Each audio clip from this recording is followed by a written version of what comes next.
Къщата на госпожа Младенова, село Красен, област Добричка. Дълги години, госпожа Младенова, вие сте били уредник на къщата музей Йордан Йовков. Запазили сте автентични класната стая, учителската стая. Имаме молба към вас да разкажете какво беше Йовков за Красен и какво остави той на Красен.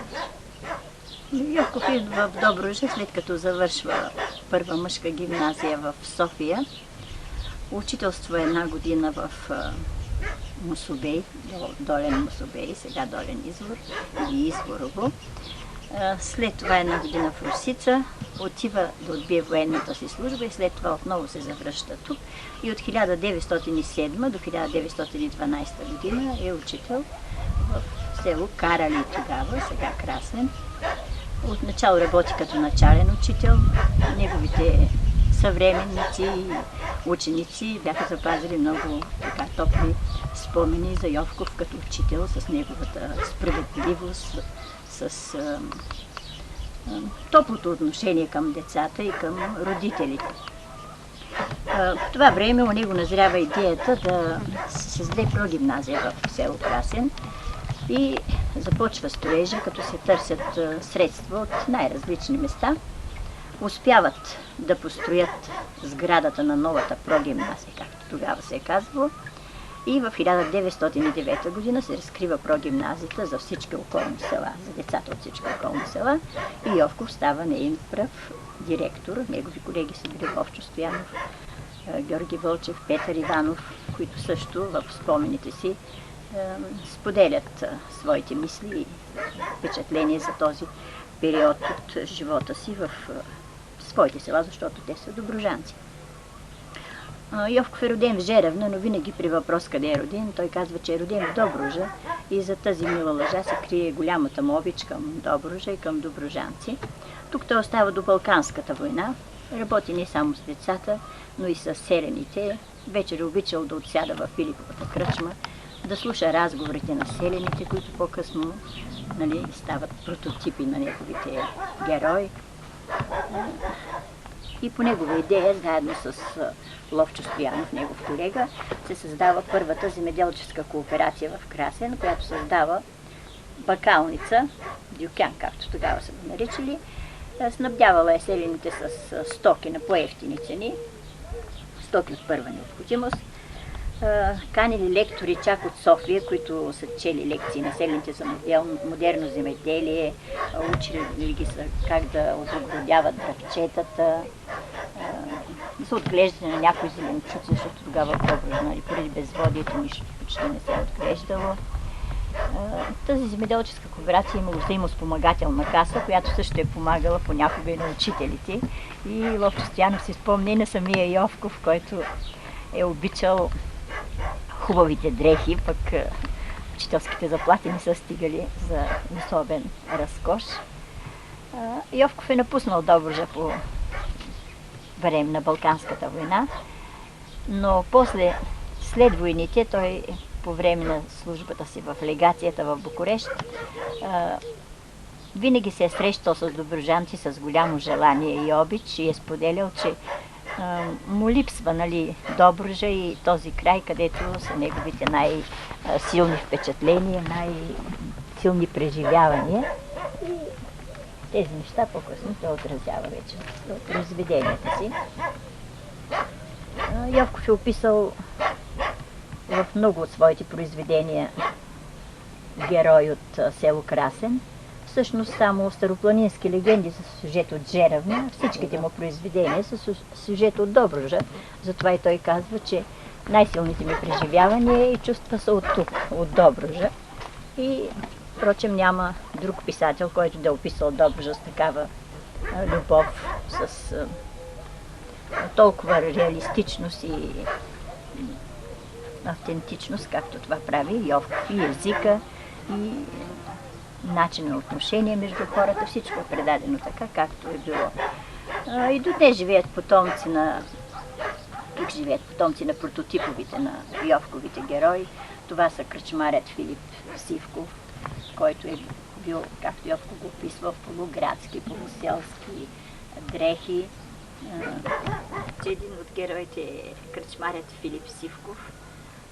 Много често Йовков е обичал да сяда сред селените, да пусне по някоя закачка на един от тях, че другия нещо казал, за да види как ще реагират. И после всичките тези реакции и взаимоотношения той ги отразява в произведенията си. В повестта Житварят почти всички герои са от село Красен. Главният герой от образа на чорбаджията Вълчан, това е Петко Димитров или Петко Дуков, както са го наричали.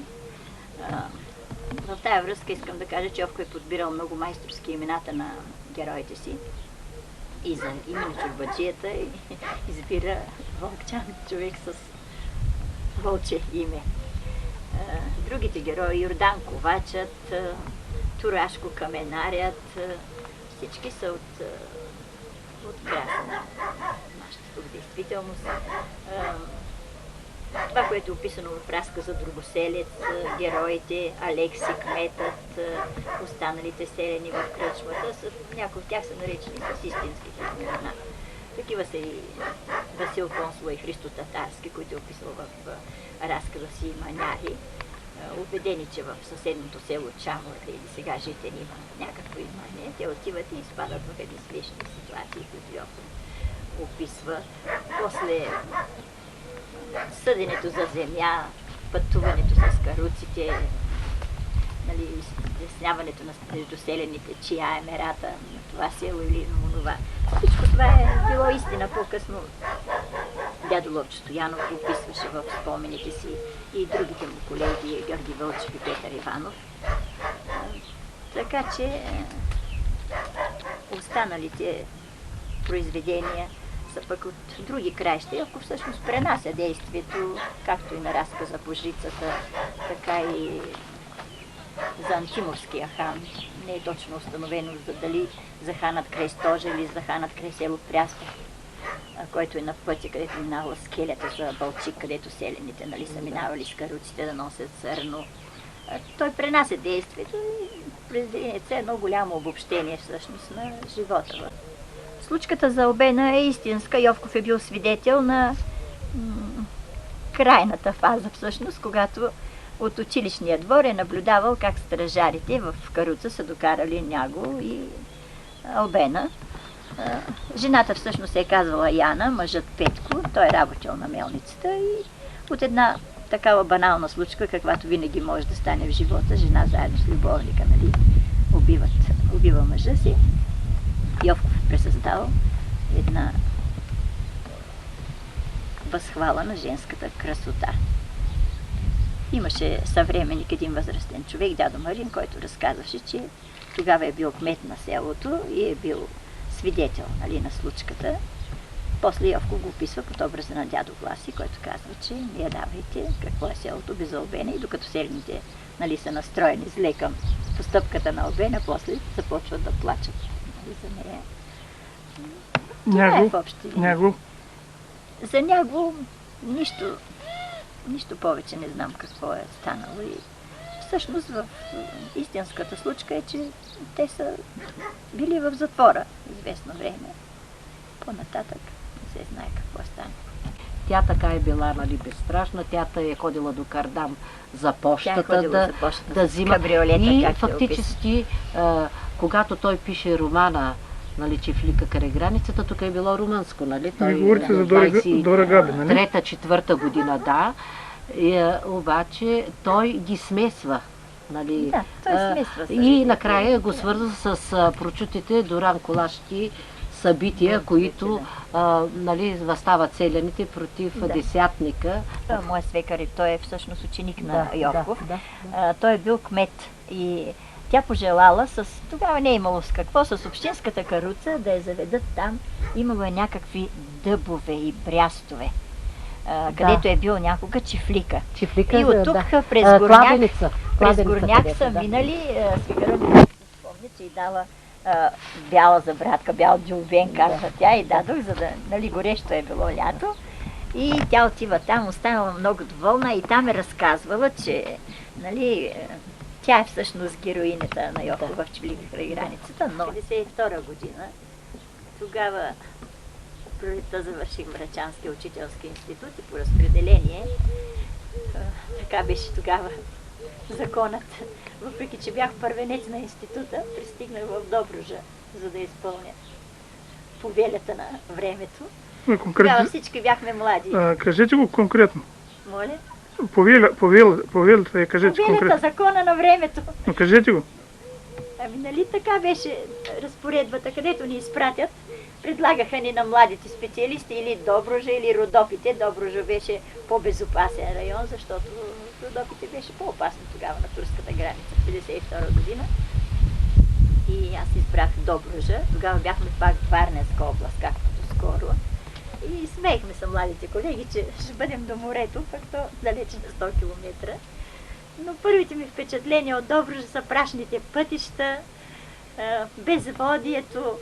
Но когато във първия учебен ден, нали, се срещнах с децата, с колегите си, не почувствах някакво така огрезение, че съм дошла толкова далече. У мен имаше мисълта, че за това съм учила и че трябва да работя с децата. Приятно ми беше да работя и с децата.